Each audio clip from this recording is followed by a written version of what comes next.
Hello, thrill seekers. I got a question in the comments section, and it went something like this: Is Dogen's idea of dropping off body and mind the same thing as an out-of-body experience?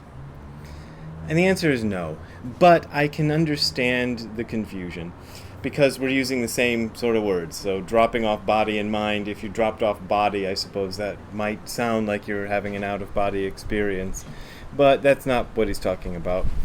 For one thing, it's a confusion of language. Shinjin datsuraku is what it's pronounced in Japanese. It's actually a Chinese phrase, and it doesn't have any relation to the idea of an out-of-body experience. So as far as I know, I've never read any Buddhist literature about out-of-body experiences, like traditional Buddhist literature. If there is some, I don't know about it.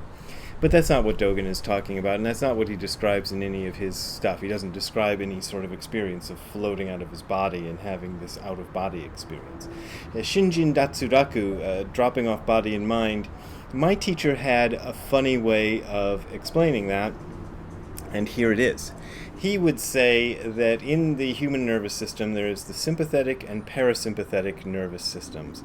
And the sympathetic nervous system represents body, and the parasympathetic nervous system represents mind. So when the sympathetic nervous system is stronger, you're feeling, more of a nervous energy, flight or fight response, kind of being very intellectual and thoughtful. How does that work into body and mind? No, I got it wrong. So that's mind. So sympathetic is mind. Okay, so that's when you're very much in your head, and then parasympathetic is when you're feeling lazy and you rest and digest, and you're having that experience, and that is body.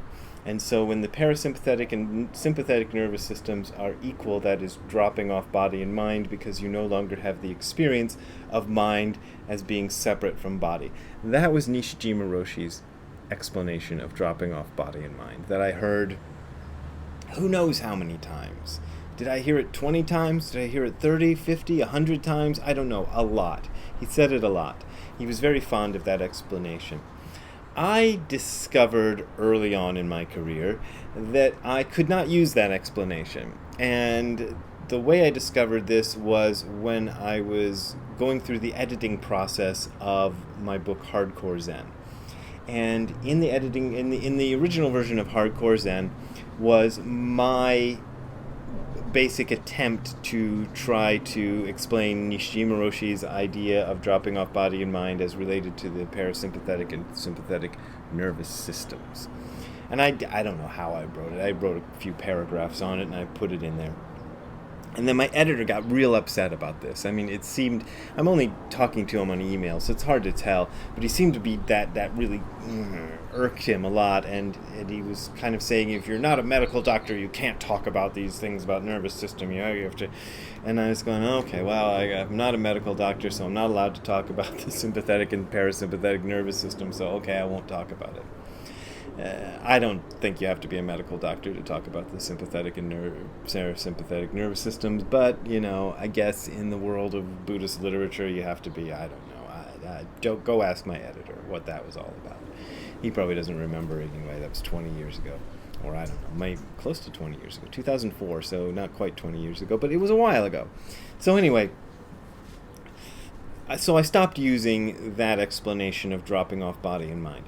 But I like that explanation because there is a tendency within Buddhism, as it's explained by Western people in the West, to make it all mystical and to kind of, give you some nice airy-fairy terms, and it sounds very, high in the sky and spiritual. And Nishijima Roshi, in order to kind of counter that tendency, would give you a very physical explanation of it. So that the parasympathetic nervous system and sympathetic nervous system are equal, and then you don't have an experience of body or mind. And that, I think the word that they use in philosophy is reductive. So people hear that. In fact, I heard it at first, and I thought it was reductive. If I'm using the word reductive correctly, maybe you philosophy majors out there can tell me if I am or not, because I'm probably not. But it's this idea of reducing everything to just mere physical experiences, and then it makes you think that Buddhism is a philosophy that's all about just, that's sort of like an atheist, materialist sort of philosophy that doesn't have anything spiritual at all. But that would not be correct. Uh, so when I think about it, I think, okay, maybe it is the action of the two nervous systems becoming equal. And then there's that tendency to go, oh, that's disappointing because I thought there was something spiritual, but there's just this material body. Buddhism doesn't make that distinction between the material and the spiritual. That's the interesting part of it. So it says the spiritual thing is the material thing is the spiritual thing. So to say that dropping off body and mind, essentially the experience of so-called enlightenment, kensho or satori, or this big experience that the Buddha had while sitting under the Bodhi tree, and that people have, and they have these great experiences and they get enlightened and awakening and all this stuff. And to say that this is the result of a physical process, can make people disappointed and think there's no spiritual thing. But if you think about it, what is the physical body? What is the nervous system? If we actually think about the mere existence of the nervous system, the mere existence of the body as a we think of it as a material, concrete, solid object, that is pretty damn mysterious. I got this book that I keep meaning to read that I'm gonna, take on vacation with me one day and try to read it, called A Universe from Nothing. But I understand the premise of it is the idea that this whole universe arose from literally nothingness, that literal nothingness has the capacity to produce a universe. And there's a lot of other literature coming out that says that what we think of as consciousness is not something that just resides in a person. This is Buddhism 101, by the way, but it's also being echoed in certain corners of the world of physics and stuff. That consciousness, what we think of as something that's isolated in our brain because we're an animal and we need consciousness to survive, isn't something that's isolated in our brain and we're an animal and we need consciousness to survive. It's actually an intrinsic part of the universe that is sort of reflected and manifested in us.